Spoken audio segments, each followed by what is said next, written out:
Hello दोस्तों, मैं रामनिका गांधी। मैं एक होम्योपैथिक विशेषज्ञ हूँ। आज मैं बात करूंगी एक्जिमा के संदर्भ में। एक्जिमा जो होता है हमारे शरीर में स्किन इन्फेक्शन के कारण होता है, और यह स्किन इन्फेक्शन क्यों होता है यह पता नहीं है अभी तक। लेकिन यह वंशानुगत भी हो सकता है या सोरा दोष के कारण भी होता है। तो एक्जिमा दो प्रकार का होता है, एक ड्राई एक्जिमा और एक गीली एक्जिमा, बहने वाली एक्जिमा, यानी कि वेट एक्जिमा और ड्राई एक्जिमा, सूखी एक्जिमा। दोनों ही एक्जिमा बहुत ज्यादा परेशान करते हैं। अगर ये बच्चों को हो जाए तो ये बहुत ज्यादा गंभीर समस्या उत्पन्न करती है। जब स्किन डिजीज होता है, खुजली बेइंतहा होती है, लालिमा होती है, सूजन होती है, छोटे छोटे दाने होते हैं, और इस स्थिति में व्यक्ति बहुत ज्यादा परेशान होता है और इसका ट्रीटमेंट कराने के लिए इधर उधर भागता है। जब एक्जिमा हो जाए तो इसकी ट्रीटमेंट के तौर पे एस्टेरॉयड का इस्तेमाल किया जाता है। एलोपैथिक सिद्धांत के अनुसार एस्टेरॉयड देके इसको कम किया जा सकता है, इसको दबाने की कोशिश किया जा सकता है, इसको पूर्णतः समाप्त नहीं करते। और आप तो जानते ही हैं कि एस्टेरॉयड का सेवन करना कितना कठिन, कितना पीड़ादायक होता है, भविष्य पूरा खराब हो जाता है।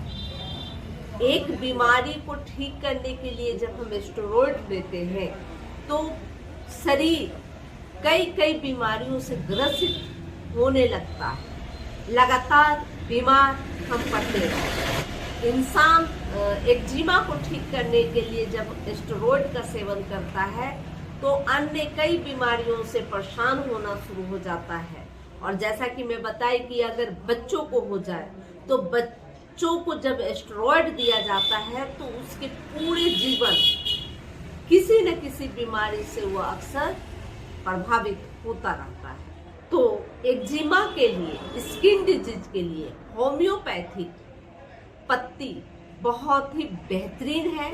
होम्योपैथिक सिद्धांत के अनुसार अगर चर्म रोग का ठीक करने की कोशिश की जाए तो बेहतर लाभ मिलता है और जल्द ही ठीक हो जाता है। लेकिन लोग पेशेंस नहीं रखते, क्योंकि क्या होता है कि स्किन डिजीज पर होम्योपैथिक जब दवाइयाँ होती है तो कभी कभी देखा जाता है कि किसी किसी दवाई से किसी किसी रोगी में एग्रावेशन होता है, तो लोग कंफ्यूज हो जाते हैं। उनको लगता है कि बीमारी शायद बढ़ गई है, रिएक्शन कर गया है होम्योपैथिक। बहुत सारी अवधारणाएं लोग पाल के रखते हैं, लेकिन ये बिल्कुल असत्य है।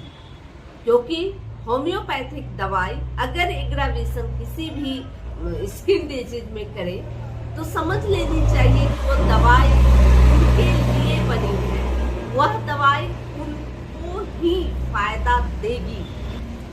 ऐसी स्थिति में उनको अपने डॉक्टर से कांटेक्ट करनी चाहिए और पेशेंस रखनी चाहिए, ताकि वह बीमारी को बिल्कुल जड़ से ठीक कर पाए। इधर उधर बार बार भटकने और डॉक्टर चेंज करने से कुछ भी नहीं मिलता। पेशेंस रखना बेहद जरूरी है। स्किन डिजीज का जब ट्रीटमेंट हो तो होम्योपैथिक इसमें योगदान देता है और जो बीमारी है वो जड़ से समाप्त हो जाती है। अब एक्जिमा को लेकर बहुत सारी होम्योपैथिक में दवाइयां हैं, और चूंकि मैं बार बार कहती हूँ कि होम्योपैथिक में कोई दवाई किसी भी बीमारी के लिए फिक्स दवा नहीं होती। सभी जो दवाइयाँ होती है, बीमार जो होते हैं, जो मरीज होते हैं, उसमें क्या क्या सिम्टम देखने को मिलते हैं उसके आधार पर तय की जाती है। अब बात कर लेते हैं कुछ होम्योपैथिक दवाइयों के बारे में। तो सल्फर जो स्किन डिजीज के लिए या कहे सोरा दोष के लिए बहुत ही महत्वपूर्ण मानी जाती है। अब सल्फर का रोगी कैसा होता है? सल्फर का रोगी देखने में ऐसा लगता है कि कई कई दिन से वो व्यक्ति नहाया नहीं, वो नहा भी ले, वो स्नान भी कर ले, लेकिन फिर भी लगता है कि वो साफ सुथरा व्यक्ति नहीं है, बहुत रफ टाइप का दिखता है, ऐसा लगता है वो मैला कुचैला दिखता है। मतलब इस तरह की उसकी जो शारीरिक संरचना होती है, उसके बाद वो व्यक्ति वास्तव में नहाने से बहुत ज्यादा घबराता है। और जब एक्जिमा होता है तो उस कंडीशन में अगर वो व्यक्ति नहाए तो नहाने के बाद उसका जलन बढ़ जाता है, उसमें खुजली बहुत ज्यादा होती है, लालिमा भी आती है।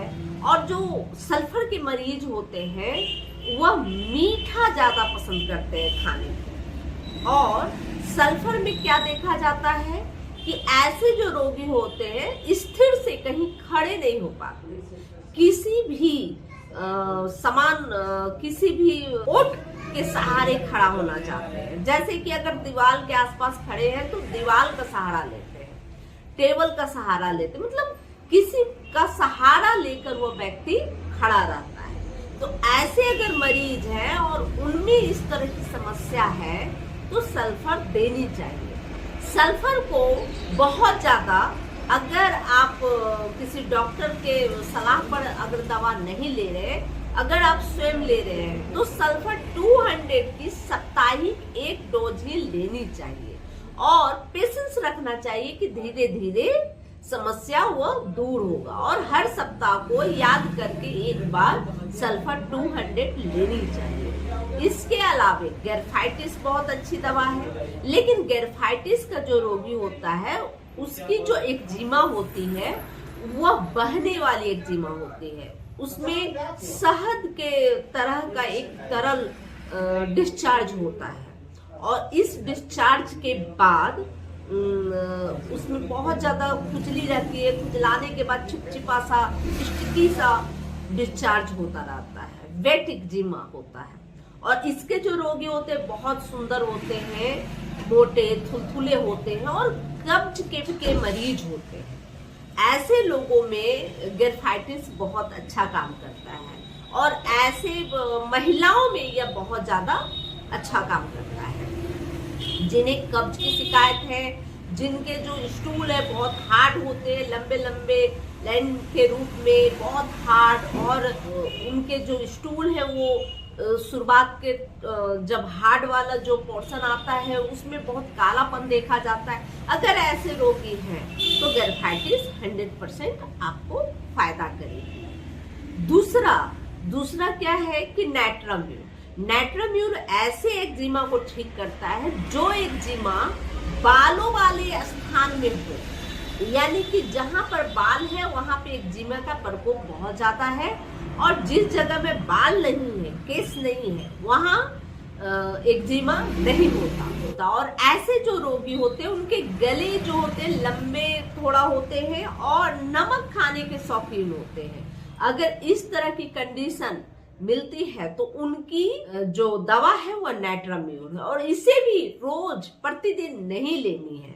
इसे सप्ताह में 2 दिन नाइट्राम्यूर को 200 में आप ले तो इससे आपको बहुत ज्यादा अच्छा फायदा करेगा।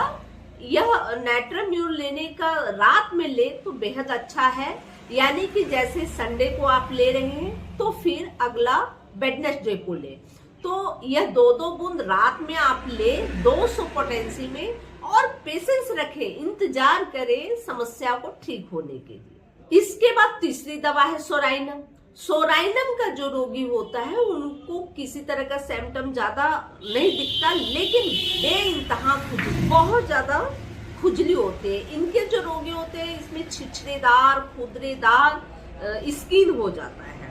खासकर ये चेहरे के एक्जिमा में बहुत ज्यादा फायदा करता है और बहुत ज्यादा खुजलाने के बाद बदबूदार स्राव आता है। ऐसे रोगियों को सोराइनम लेनी चाहिए।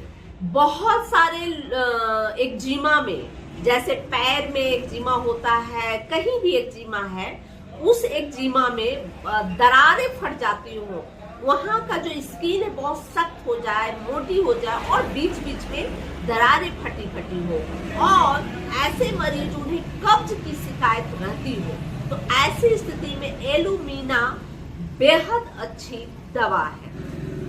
कभी कभी देखा गया है कि बहुत ज्यादा भीगने के बाद, बहुत ज्यादा नमी वाले जगहों में रहने के बाद एक फुंसी नुमा, एक दाना नुमा, छोटे छोटे दाना रेसेस निकले होते हैं और उनमें बहुत ज्यादा खुजली मचती है। ऐसे रोगी रश टॉक्स से ठीक किए जा सकते हैं। मेजेरियम की बात करें तो यह बहुत ही अच्छी स्किन डिजीज के लिए दवा मानी जाती है, और मेजेरियम का जो रोगी होता है उसके सिर में, स्कैल्प में बहुत ज्यादा एक्जिमा का प्रकोप देखा जाता है। वैसे तो ये शरीर के तमाम जगहों में होने वाले एक्जिमा या स्किन फंगस, कुछ भी अगर स्किन से संबंधित समस्या है और आपके बाल बहुत स्टिकी, चिपचिपी जैसा है, या इसका जो एक्जिमा होता है वो ऊपर से तो ड्राई होता है लेकिन अंदर से इसमें चिपचिपापन होता है, ऐसे जैसे कि उसमें जब खुजली करते हैं, इचिंग करते हैं, तो वह एक छिलका निकल जाता है, एक पपड़ी नुमा निकल जाता है और उसके नीचे बिल्कुल स्टिकी, बहुत चिपचिपा टाइप का, कुछ पानी टाइप का निकलता है। ऐसे एक्जिमा में, वो चाहे सिर की एक्जिमा हो, चाहे शरीर के किसी भी हिस्से का एक्जिमा हो, वैसे एक्जिमा में मेजेरियम बेहद अच्छा काम करता है। मेजेरियम का जो रोगी होता है खुजलाते खुजलाते खून निकाल देता है। मेजेरियम का जो रोगी होता है उसको रात को एग्रावेशन होता है, बीमारी बढ़ जाती है, बहुत ज्यादा तकलीफ देती है। रात को जैसे बिस्तर में जाता है इतना ज्यादा खुजली मचती है कि वह परेशान हो जाता है।